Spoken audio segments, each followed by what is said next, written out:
everybody, or good afternoon, depending where you are. I am Dr. B, and this is my girlfriend Elizabeth B. How you doing today, girlfriend? I am excited to be with all of you. So welcome to our Secure show. Look to the children. We are going to have some fun today. We are going to go over, it's October is National Sensory Awareness Month. So Elizabeth has been very aware of her sensory environment because that's how she's learning to grow and develop to her optimum potential. So in honor of National Sensory Awareness Month, we are going to go over the sensory polyvagal chiropractic connections. So let's rock and roll. We're going to throw some slides on and let's party. So look at that splash of color there. That might be a little bit too much sensory overload for some of you, but I did want to wake you up a little bit. So again, thank you, Secure, for always having our backs and letting us present this amazing information to help all of you practicing chiropractors, chiropractic potential patients, chiropractic patients to learn our message in order to help change the tide for optimal development on our little fiddle farts. So let's dive in just a little bit here. So how we perceive our world really shapes our entire world and how we respond to our world. Our external environment, our internal environment, how we respond to others, how we behave, and most importantly, in the world of neurodevelopment, neuropsychiatry, mental health awareness, across the board, developing a strong connection to ourself, what we call a sense of self, is really the basis of optimal health. They refer to this as the developmental origins of disease. If there's the disconnect between the way we perceive our environment and via our sensory experiences, this is the foundation of optimal health, physical, mental, emotional health. And this comes from the neurodevelopment, neuropsych, metabolic literature. So I'm not making it up. So excuse me. Need a little sip of juice there this morning, water it is. So how we perceive our world shapes our entire world. What is sensory processing? It's the ability to take in, organize, integrate, and respond appropriately in a motor fashion, respond to this information that comes to our brain in an appropriate manner. Sensory impairment is basically neurological disconnect. That information coming into our brain is not organized, is not integrated. It's like a sensory crap storm and overload. So I use this analogy a lot when I teach or when I talk to parents to help them understand what their child's world feels like. So let's say you're sitting in a car, you're driving, you're a parent, you're driving a group of kiddos that are sitting in the back, and you're driving through a hellacious rainstorm. I mean, the rain is pounding down on the windshields. The windshield wipers are going back and forth because you have the highest speed mode you need. You've got some Bon Jovi cranked up and you're, rocking out and you like the music. The kids are in the back and they're goofing around and playing and screaming and singing. And so there's a lot of stuff coming at you. Lights from the other vehicles coming your way. The lights are shining in your face. You've got a lot of sensory experience there. Now, you might be hunkered down a little bit, tight-fisted, a little tense, a little stressed out, maybe even some low-lying anxiety, but you're able to modulate the situation. You're able to handle it okay. Because you're driving a path that you're familiar with. You don't have to expand your mental capacity yet. But now you're going to have to try to find a road, something that you're not familiar with, and you've got to concentrate a little bit more. So what do? You need to decrease that sensory load coming in at you. So you might turn the radio down, and you might lose your temper a little bit with the kiddos in the back and start yelling at them, and they're not toning down and being quiet, and so you snap at them more because your threshold, your tolerance, your adaptability for your sensory environment now has gone over threshold. It's too much. And your anxiety gets more ramped up. That's how a lot of people that are trying to navigate an environment that is not, it's too much traffic noise coming into their brain, and they're not able to, the neural, those connectivities in the brain are not connecting to interpret their environment in a safe fashion. So it is a disruption of neurological integrity, affecting the ability to adequately receive, modulate, integrate, and discriminate and organize information coming into the brain. And that's why we're seeing, sadly, an increase in across all ages and all stages of reports of depression and anxiety, is because too much traffic, too many stressors are disrupting those messages coming into the brain. So October is National Sensory Awareness Month, and I want you to be aware that one of the very key internal awareness sensors, we're going to go over all our sensory systems in a minute here, is the microbiome. That is a huge sensory system. Just think about all the information, sensory information that comes in from your viscera, which is 80% via the vagus nerve. So there's your one connection, one of the connections between vagus nerve and sensory input. So the microbiome is one of our interoceptive, internal sensory systems. And we know that the literature is, over the last decade, has just evolved tremendously with regard to the gut microbiome being a key role player in physical health, mental health, emotional wellness across the board. So I just want you to be aware that our sensory systems are not just our external sensory systems. So let's have some fun. Let's play. This is Stephen Porges was the founder of the polyvagal theory. And you'll hear his work referred to as the vagal ladder. And so I've kind of changed or added, I should say, the sensory components with vagal tone, with chiropractic, for you to understand the whole story. So our outside senses come from smell, taste, touch, vision, and hearing. That's the outside world coming in.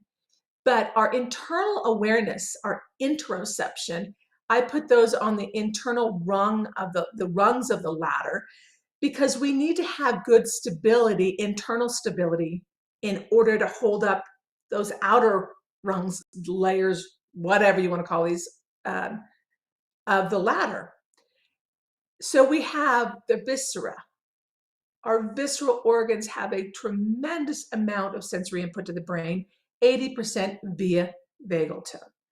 The microbiome, our immune system, our immune cells. When we're in a cytokine storm, when there's a lot of messages cranking out from our immune cells that are creating different experiences because of the inflammatory load, that's a sensory experience. Our hormones, it's the fascia, the muscles, the fascia have huge sensory input regulation into the brain.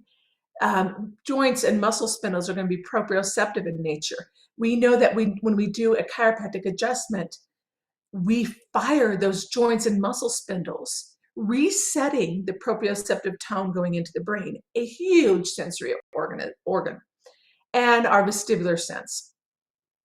For the longest time, the vestibular system has been deemed the head honcho, the CEO of regulating the rate, the volume, and the timing of sensory input into the brain. So I've kind of stuck that at the top of the ladder there. So we have our internal senses, our external senses, and they all have to come into the brain and be able to speak to each other. It's all connections. One system is down, one system failure, they're all going to have some struggles to some degree, just depending on the level of dysfunction within that system and the number of systems involved. So the more stress we have on the system, the more disconnect that information is going to be coming into the brain. Stress, trauma, toxins, thoughts, technology, tethered restrictions coming from subluxations, from fascial restrictions, from tongue ties, etc. And the terrain that our internal terrain and our external environment terrain, meaning what is Elizabeth being exposed to on a daily basis in order to feed and fire up those sensory inputs into her brain, and how can she respond to them? So here's how we roll. Squirrel represents the sympathetic nervous system. Squirrel is, we're always on edge. We're fighting for survival because the human nervous system wants to help us stay alive. Good thing. But if this information is coming in too fast and too furious and on overload, it's going to create a level of anxiety for me. And I want to stay safe in my environment. So I might be always on the lookout for a potential threat, or an environment that's too noisy, too visually stimulating. Or I love to use this one.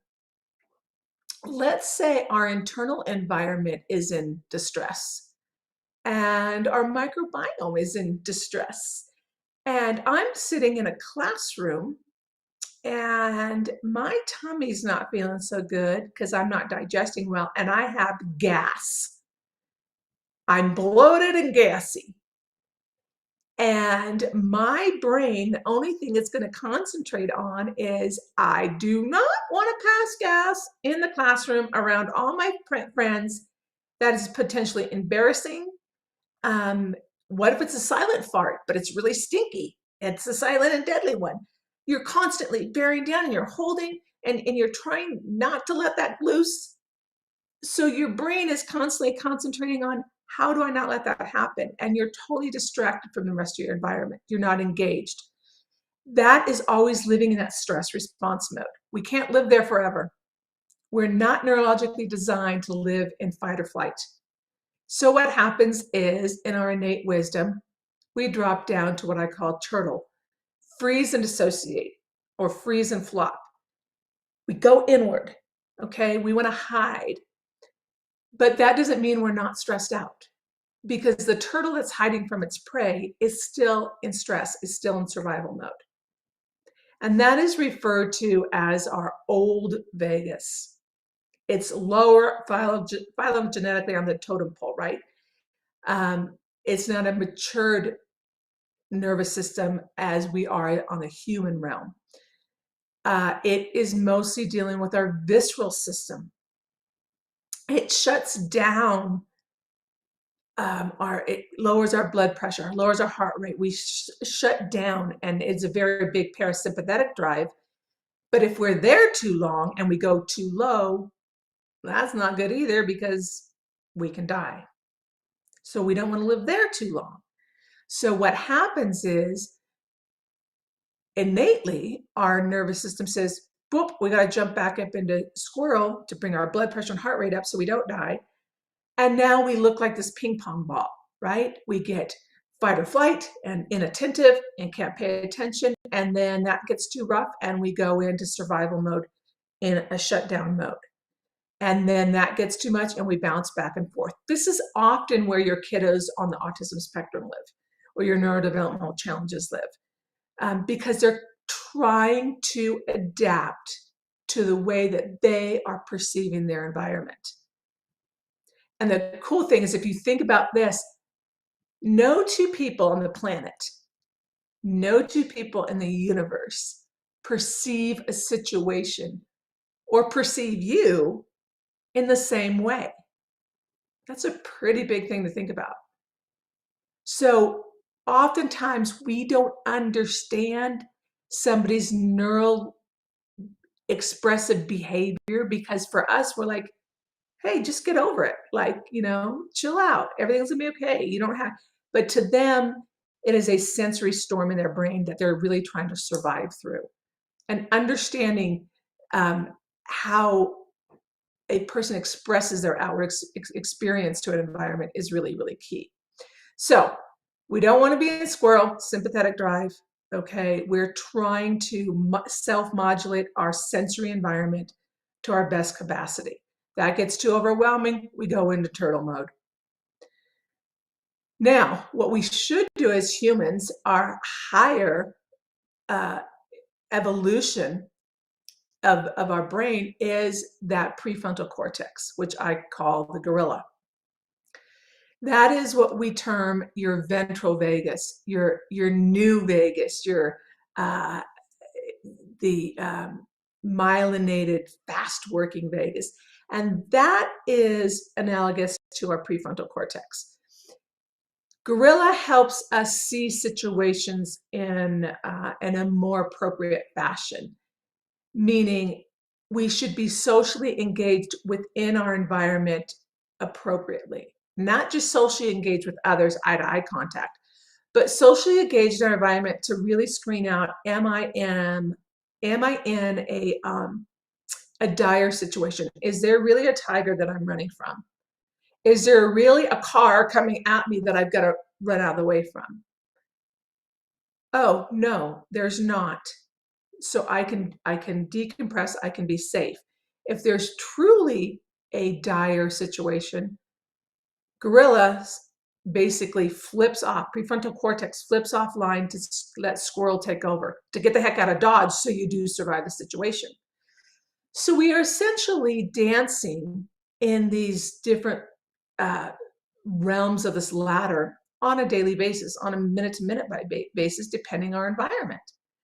But if our internal environment is not healthy, we do not respond.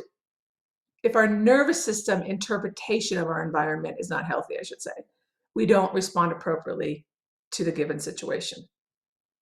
So one way that we can use, so gorilla acts as like the brake pedal. He puts the brakes on squirrel when it's appropriate, and he lets it off squirrel when appropriate, so that we can survive different situations. However, if I continually perceive my environment to be overwhelming, I can't handle a lot of noise, a lot of light. I've got issues with my microbiome. I don't like strong smells. It's too much for my nervous system to handle. And I will constantly be on guard, or I will check out. Turtle people often get mislabeled as being not engaged, checked out, not motivated.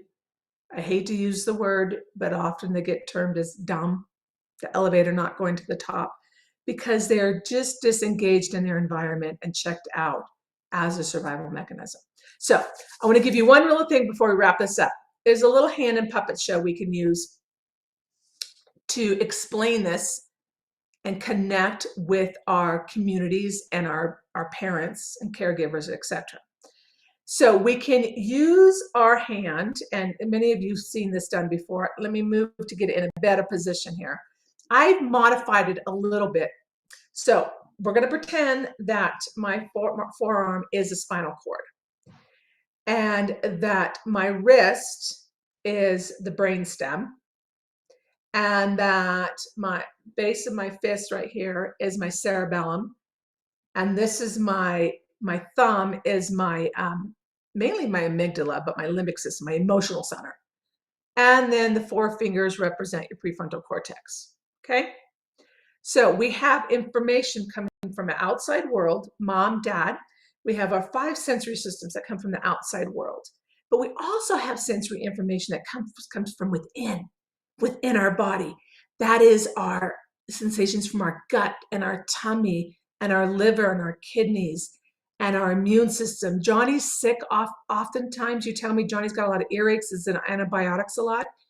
That causes a sensory input to the brain. So all this stuff from our joints and our muscles, and from our head movements. All that is sensory information that comes from the outside world, from our inner world, up to our brain. When we're little, it stops in our brainstem. That represents right here, mom and dad. And oftentimes I have my spine next to me. I have my spine model and my brain model next to me. So when I'm doing this, they can see that. So that information comes in, and when we're an infant, it's really we're gonna respond to our environment mostly from our brainstem, but that's called our primitive brain. We don't want to stay there. We want to evolve our brain structures. So information needs to come up to the base of the brain. That's called the cerebellum, the little brain. It sits right back here, mom and dad. And it's responsible for about 80% of the work of the brain. It's huge. And then the information goes up to this part of the brain here. It's called your emotional system, your emotional center. It's your fear monger. It's what holds us back. And when we're not in good sensory regulation, we live in fear. And that's why you see Johnny not wanting to go to places that are loud or noisy or a lot of movement, or has a meltdown in the classroom. He's in overwhelm. So then that information goes up to the higher part of your brain. It's the gorilla on this ladder, mom and dad. It represents the gorilla. The gorilla needs to be on board and working in order for us to be able to quiet down that squirrel, that fear monger. And if this is flipped off, we're going to live in a sensory chaos mode in our brain. So the good news is that we know from chiropractic neuroscience research that when we do an adjustment on the spine, we help modulate the sensor information in the base of the brain, that's called the cerebellum again, and in this front part of the brain. So those two areas of the brain are also controlling the executive functioning order of our brain. Mom and dad, that's the CEO of our brain. That helps us be reasonable and rational and have impulse control and be able to start projects and finish projects and socially engage properly with you, mom and dad, and teachers and their environment. That's the gorilla part. So the exciting part, mom and dad, is that I know Johnny's struggling with being able to take in and organize information from all of his environmental senses. But with chiropractic care, we know that we can help modulate some of that information coming in. And that can help you as a little hand and puppet show, I say, as a visual. We need to look at approaching and connecting with caregivers on multiple levels. Auditory, kinesthetically, they can touch the brain and visually. And you tie those together and you start explaining Johnny's behaviors to them and why it's happening. That's when the light bulb goes off for them.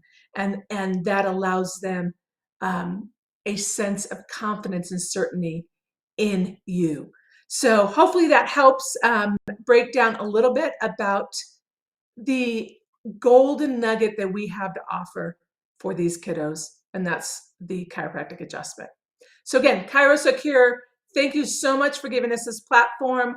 Happy pumpkin month and pumpkin spice latte, fracca, laca, macchiatos, whatever. I don't drink those things. So from Elizabeth to me, you guys have a wonderful Halloween, and we will see you next month. I hear that a special presentation by the amazing Drew Rubin, Dr. Drew Rubin, will be next Thursday. Eric Kowalski the first Thursday of next month, which we're ready into November. Yikes! And Elizabeth and I will see you the third Thursday of November. Until then, keep being amazing, and we'll see you then.